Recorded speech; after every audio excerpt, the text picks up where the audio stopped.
3 avril.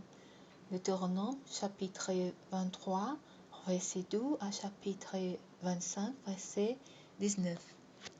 Aucun homme dont les testicules ont été écrasés ou dont le membre viril a été mutilé ne sera admis dans l'assemblée de l'Éternel. L'homme né d'une union licite et ses descendants jusqu'à la 10e génération ne seront pas admis dans l'assemblée de l'Éternel. Les Ammonites et les Moabites ne seront jamais admis dans l'assemblée de l'Éternel, pas même leurs descendants de la 10e génération. En effet, lorsque vous étiez sortis d'Égypte, ils ne sont pas venus vous accueillir sur votre route avec du pain et de l'eau. Au contraire, ils ont soudé contre vous Balaam, fils de Béor, et l'ont fait venir de Pétor en Mésopotamie pour vous maudire. Mais l'Éternel votre Dieu a refusé d'écouter Balaam et il a changé pour vous la malédiction en bénédiction, car l'Éternel votre Dieu vous aime. Tant que vous vivrez, vous ne conclurez pas de traiter de paix et d'amitié avec eux. Vous ne considérez pas les Édomites comme abominables, car c'est un peuple frère. Vous ne tiendrez pas non plus les Égyptiens pour abominables, car vous avez séjourné dans leur pays. Les membres de ces deux peuples pourront entrer dans l'assemblée de l'Éternel à partir de la 3e génération. Lorsque vous partirez en campagne pour faire la guerre à vos ennemis, vous éviterez avec soin tout ce qui est mal. Si l'un des hommes devient rituellement impur pendant la nuit par suite d'une émission séminale, il se retirera du camp et n'y rentrera pas pendant la journée. À l'approche du soir, il se lavera et au coucher du soleil il pourra rentrer le camp.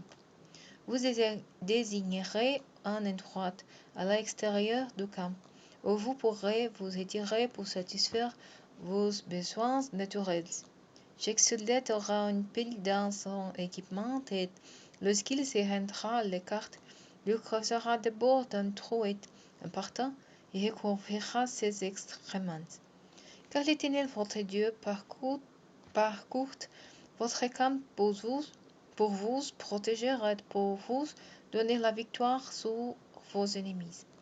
Tout votre camp doit donc être tenu pour saint et Dieu ne doit y voir rien d'inconvénient qui l'obligerait à se détourner de vous. Si un esclave s'enfuit de chez son maître et vient se réfugier dans votre pays, vous ne le ramènerez pas à son maître. Il pourra demeurer parmi vous dans votre pays, à l'endroit qui lui plaira, dans l'une de vos villes où il se trouvera bien. Vous ne l'exploiterez pas. Il n'y aura pas de prostituées sacrées parmi les fils d'Israël, ni d'hommes qui se livrent à la prostitution sacrée parmi les Israélites. Vous n'apporterez jamais dans la maison de l'Éternel votre Dieu, pour l'accomplissement d'un vœu, le salaire de la prostitution d'une femme ou d'un homme, car l'un et l'autre sont un horreur à l'Éternel votre Dieu. Lorsque tu prêteras de l'argent, des vivres ou toute autre chose à un compatriote, vous n'exigerez pas d'intérêt de sa part. Vous pouvez exiger des intérêts lorsque vous faites un prêt à un étranger, mais vous ne prêterez pas intérêt à vos compatriotes. Alors l'Éternel votre Dieu vous bénira dans tout ce que vous entreprendrez dans le pays où vous allez entrer pour en prendre possession. Quand tu auras fait un vœu à l'Éternel votre Dieu, tu n'en différeras pas accomplissement, car l'Éternel ton Dieu ne manquerait pas de temps demander compte, et tu porterais la responsabilité d'une faute. De l'heure, tu n'es pas tenu de prononcer un vœu. Si tu t'en abstiens, tu ne seras pas coupable pour cela. Mais si une promesse a franchi tes lèvres, tu dois la tenir et accomplir les vœux que tu auras librement fait l'Éternel ton Dieu de ta propre bouche. Si tu viens à passer par les vignobles de ton prochain, tu pourras manger autant de raisins que tu veux jusqu'à satiété, mais tu n'importeras pas dans ton panier. De même, si tu traverses les champs de blé morts de ton prochain, tu pourras cueillir des épices à la main, mais nous ne couperas pas à la faucille. Supposons qu'un homme ait épousé une femme et que plus tard il cesse de la considérer avec faveur parce qu'il trouve quelque chose d'infâme à lui reprocher. Alors il rédige une lettre de divorce, il la lui remet et la renvoie de chez lui. Après être partie de chez lui, cette femme se remarie avec un autre homme. Supposons que ce second mari c'est aussi de la mère, qu'il rédige à son tour une lettre de divorce, la lui remet et la renvoie de chez lui, ou supposons qu'il meurt. Dans ce cas, le premier mari qui l'a renvoyée n'aura pas le droit de la reprendre pour femme, car elle est devenue impure pour lui, et ce serait une chose abominable aux yeux de l'Éternel. Vous ne chargerez pas de péché les pays que l'Éternel votre Dieu vous donne en possession. Lorsqu'un homme vient de se marier, il sera dispensé du service militaire et on ne le chargera d'aucune obligation particulière. Il restera disponible pour son foyer pendant un an. Il fera la joie de la femme qu'il aura épousée. On ne prendra pas en gage les deux meules de son prochain. On ne saisira même pas celle du dessus, car ce serait prendre en gage ses moyens d'existence. Si l'on découvre qu'un Israélite a élevé l'un de ses compatriotes israélites et le réduit en esclavage ou l'a vendu, cet homme sera puni de mort. Ainsi, vous ferez disparaître le milieu de vous la souillure qui entraîne le mal.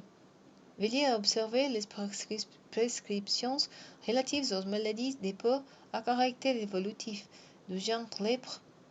Suivez très soigneusement tous les ordres que j'ai donnés aux prêtres lévites et qu'ils vous transmettront. Obéissez, appliquez-les. Souvenez-vous de ce que l'Éternel votre Dieu a fait à Myriam pendant votre voyage après les sorties d'Égypte. Si tu prêtes quelque chose à ton prochain, tu ne pénétreras pas dans sa maison pour te saisir d'un gage. Tu attendras dehors que l'emprunteur t'apporte son gage à l'extérieur. S'il s'agit d'un pauvre, tu ne te coucheras pas sans lui avoir restitué le gage. Tu ne manqueras pas de lui rapporter au coucher du soleil pour qu'il puisse s'en couvrir à son coucher en te bénissant. Et l'Éternel ton Dieu considérera cela comme une marque de justice. Tu n'exploiteras pas l'ouvrier journalier qui est d'humble condition aux pauvres. Qu'il s'agisse d'un Israélite ou d'un immigré habitant chez toi dans ton pays. Tu lui donneras son salaire chaque jour avant le coucher du soleil, car étant pauvre, il attend à payer avec impatience. Sinon, il en appellerait à l'Éternel contre toi et tu porterais la responsabilité d'un péché. Les parents ne seront pas mis à mort pour les crimes commis par leurs enfants, ni les enfants pour ceux de leurs parents. Si quelqu'un doit être mis à mort, ce sera pour son propre péché. Tu ne forceras pas les causes de la justice au détriment d'un immigré, ni d'un orphelin, et tu ne prendras pas en gage les vêtements d'une veuve. Rappelez-vous que vous avez été esclaves en Égypte, et que l'Éternel votre Dieu vous en a libérés. C'est pourquoi je vous ordonne d'agir ainsi. Quand tu moissonneras ton champ, si tu oublies un gerbe dans le champ, ne retourne pas pour la ramasser. Laisse-la pour l'immigré, pour l'orphelin ou la veuve, afin que l'Éternel ton Dieu te bénisse dans tout ce que tu entreprendras. Quand tu secoueras tes oliviers, n'écoule pas ensuite ce qui reste aux branches. Ce sera pour l'immigré, l'orphelin ou la veuve. De même, quand tu vendangeras ta vigne, ne reviens pas pour grappiller ce qui reste. Ce sera pour l'étranger, l'orphelin ou la veuve. Rappelez-vous que vous avez été esclaves en Égypte. C'est pourquoi je vous ordonne d'agir ainsi. Si 12 hommes sont en litige, ils se présenteront devant le tribunal. On les jugera. L'innocent sera acquitté et le coupable condamné. Si ce dernier a mérité d'être battu, le juge le fera entendre par terre et le fera battre en sa présence d'un nombre de coups proportionnel à la gravité de son délit. Mais on ne lui infligera pas plus de 40 coups, car dépasser ce nombre de coups serait dégrader votre compatriote. Tu ne mettras pas de muselière à un bœuf pendant qu'il fait les blés. Si deux frères demeurent ensemble et que l'un d'eux vient à mourir sans avoir d'enfant, ce veuf ne se remariera pas en dehors de la famille. Son beau-frère l'épousera pour accomplir son devoir de beau-frère en vassal. Le premier fils qu'elle mettra au monde répétera le nom du frère de femme pour que ce nom ne s'entende pas en Israël. Si cet homme n'a pas envie d'épouser sa belle-sœur, elle se rendra à la porte de la ville vers les responsables et leur dira: Mon beau-frère refuse de perpétuer le nom de son frère en Israël.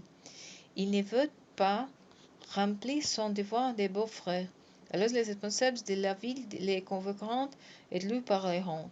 S'il persiste dans son refus d'épouser sa belle-sœur, celle-ci s'approchera de lui en présence des responsables et lui ôtera sa sandale et lui crachera au visage. Puis elle déclarera en haute voix: Vois comment doit être traité l'homme qui ne veut pas constituer une famille pour son frère. Dès lors, on surnommera la famille de cet homme en Israël la famille de déchaussés. Supposons que deux Israélites se battent ensemble et que la femme de l'un d'eux intervienne pour délivrer son mari des coups de son adversaire. Si l'empoignée de ce dernier par les organes sexuels, vous lui couperez la main sans vous laisser apitoyer. Tu n'auras pas dans ton sac deux sortes de poids différentes, l'un plus lourde, l'autre plus légère. Tu n'auras pas dans ta maison deux mesures de capacité, l'une plus grande et l'autre plus petite. Tu auras des poids exacts et justes, des mesures exactes et justes, afin que tu vives longtemps dans la paix que l'Éternel ton Dieu te donne.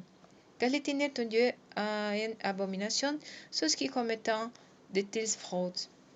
Rappelez-vous comment les Amalekites vous ont traité quand vous étiez en chemin après votre sortie d'Égypte. Sans aucune crainte de Dieu. Ils vous ont rejoint sur votre route et ont attaqué par derrière les éclipses qui fermaient votre marche, alors que vous étiez épuisés et à bout de force. Lorsque l'Éternel votre Dieu vous aura assuré une existence paisible en vous délivrant de tous vos ennemis d'alentour, dans le pays qui vous donne comme patrimoine pour que vous les possédiez, vous détruirez les Amalekites des dessous le ciel pour effacer leurs souvenirs. N'oubliez pas de faire cela.